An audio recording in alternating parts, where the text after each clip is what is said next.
Hi, everyone. Dr. Frankie here. I hope you're all doing really well. Thrilled to be here with you. We've got some really good questions. But before we jump in, I want to encourage you to visit welcometovenus.com and download the app. Right now, it's free for a limited time. Get on there, welcometovenus.com, and download it. And you can submit questions to me on the app, and I love it. So please, please, please download, and I'll be reading your questions, and hopefully you're selected, and I'll be able to respond to them live. So let's see. Our first question today is from Jane, and she shares, I developed a romantic relationship with a woman after meeting her online, only to find out I believed she was scamming me. This was the first meaningful connection with someone since divorcing from my second wife, who mentally and emotionally abused me, which I've grown past through therapy. I have been on dating apps prior to meeting her, but everyone I met was scamming me for money. So I grew to know certain signals, and in the end, I left the apps because it felt wrong to pay to be scammed. This was when I met her. This woman made me feel alive, seen, and loved. The story she was telling me was so real. Everything from where her son goes to college, his major, and that he lives with his grandmother. She told me about wanting me to meet her mother and son. We developed a connection, and she told me daily that she loves me. She even stated that she wanted to spend the rest of her life with me and for us to get married, travel, and sit together on the porch and tell our grandbabies the story of how we fell in love. She asked me for money for groceries, not a lot, and I could have given it, but red flags started to raise because despite my requests, one, we haven't talked on the phone or video chatted, and two, there were no video recordings or audio recordings because she said her prepaid phone wouldn't allow her to do that. In fact, all of her photos seemed to be posed rather than in the moment like I would send to her. Things like me studying at my university or waking up before coffee.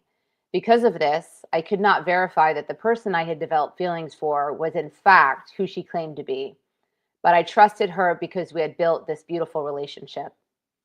When I tried to look up which phone carrier was tied to her phone number so I could look for support to help her be able to talk or video chat with me, I found her number is associated with multiple escort service lines. In shock, I looked to see if I could find a cosmetology license in her state to verify she is real, and I couldn't find her name at all, including variations of her name. I even asked her to describe her salon that she told me she owns, but all I got was like a normal salon. No name for her salon, just that she lives in Phoenix, Arizona. I am so devastated. I didn't even meet this person on a dating app, and everything from how we met to the things we talked about was like heaven. I finally remembered that I'm here, but now I just feel like God has rejected me and I'm unworthy to be loved. How do I stop from hurting, being embarrassed and ashamed? Jane, first, I'm sending you so much love, so much just compassion for your situation, for what you've just gone through. You opened your heart to this person. You shared all about your hopes, your dreams, your feelings. You talked about a future, right? And here only to find out that this person isn't real.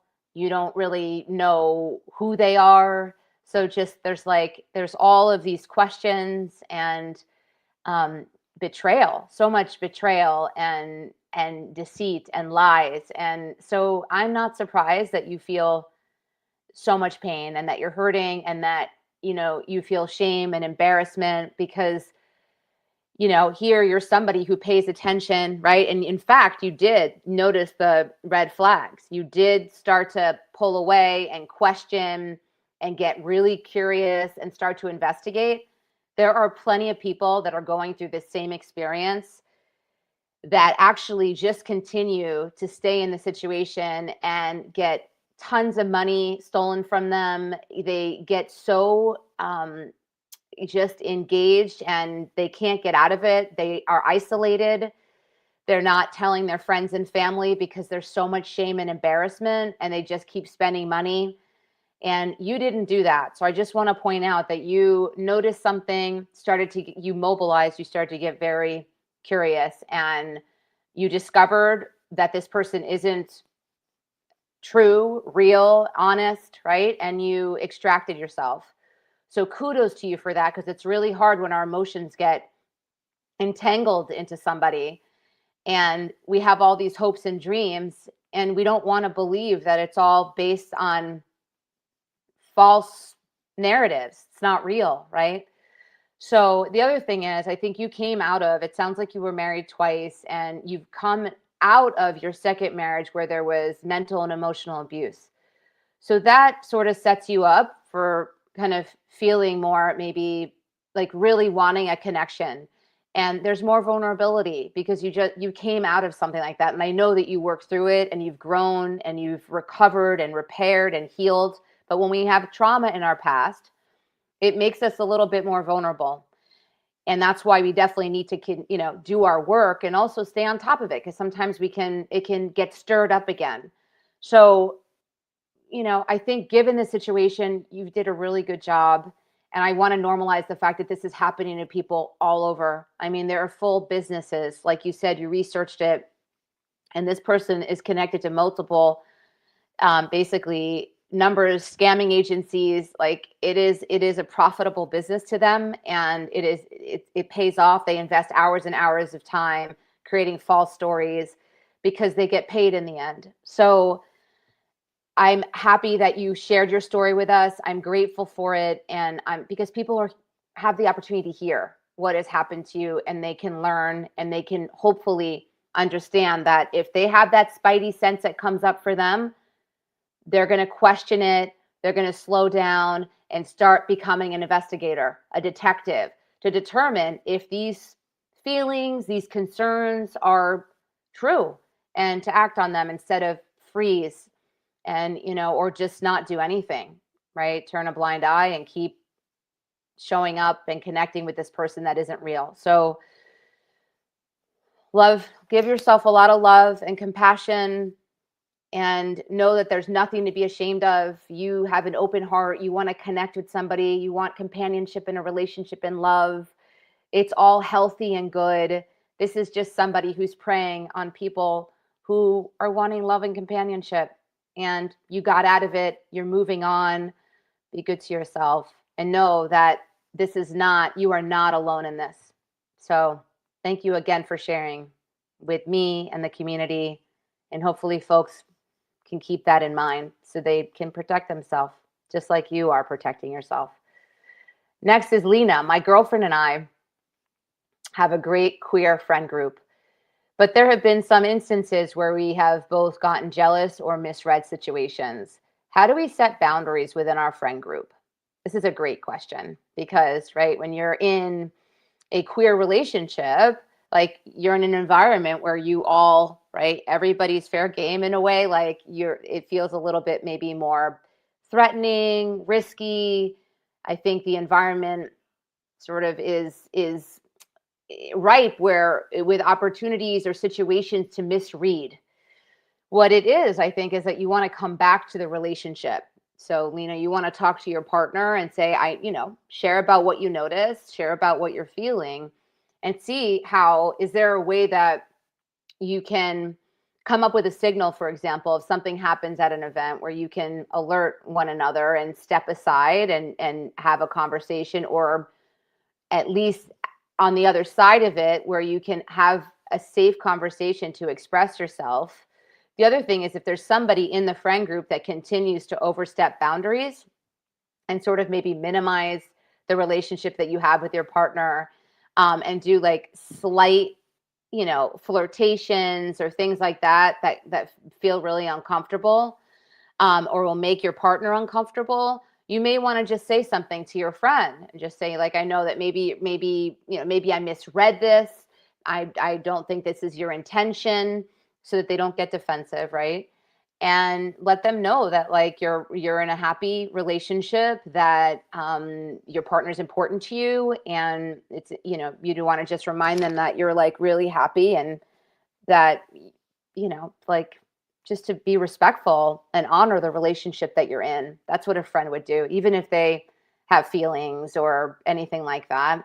And let your partner know that you choose you choose them every day. You're there for them every day because you want to be. So hopefully that's helpful. And know also this is pretty normal. This happens, right? When we're attached to somebody, we can, feel threatened and jealous and fearful that we may get left, abandoned, rejected. It just means that you love one another, and it can be scary at times in situations where somebody else may catch their attention. So it's not necessarily a bad thing. It just requires communication. Good luck. Jess, I'm in my first real relationship with a woman, and I feel like I'm constantly on edge. I overthink everything, every text, every date, every little thing I do in bed. I want to be confident and just enjoy being with her, but instead, I end up self-sabotaging, saying the wrong thing or freezing up.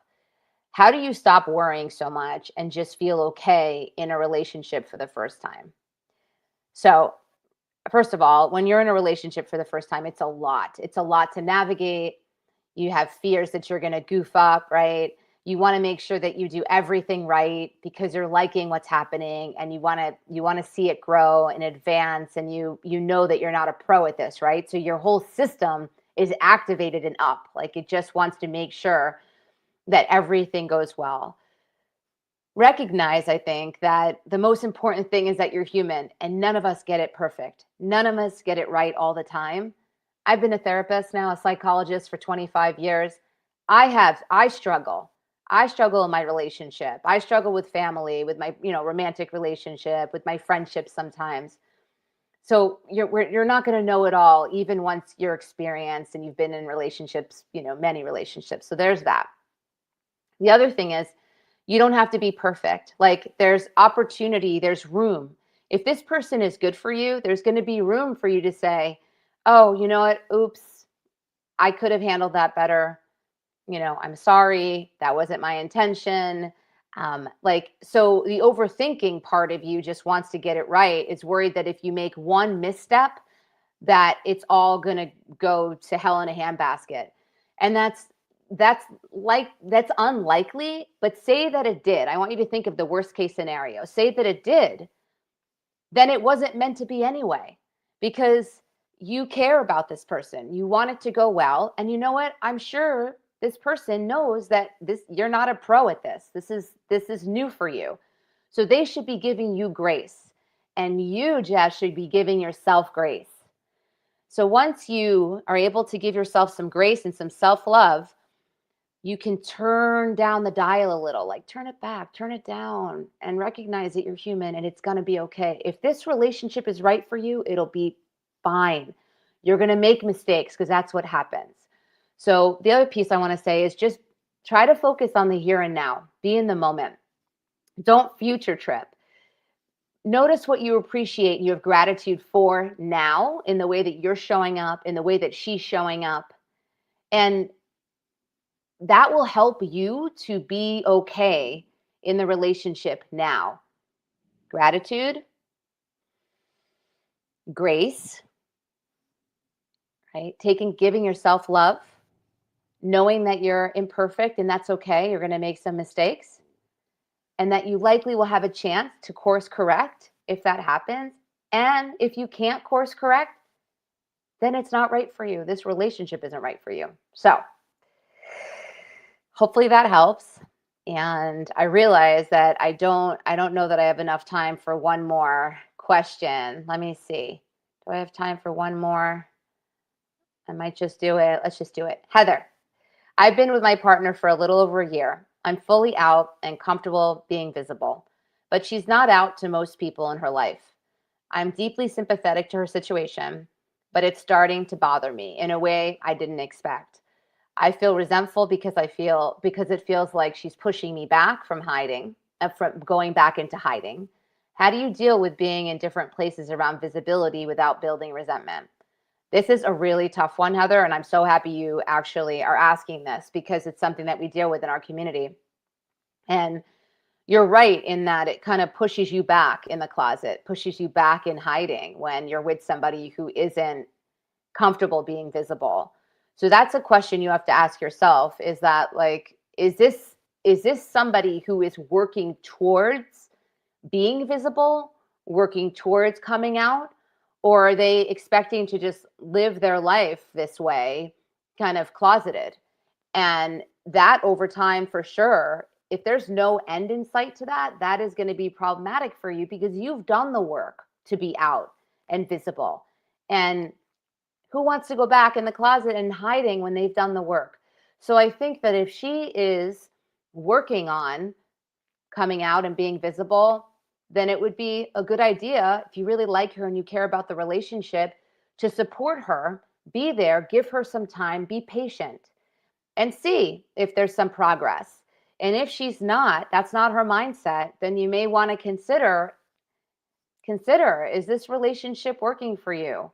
Is this the right person for you? It might be that the timing isn't right, and that sometimes timing really matters, right? So definitely a great question. Thanks for sharing, everybody. Thanks for submitting your questions. Such good questions. And I will see you all next week. Kisses, hugs. Take care, everyone.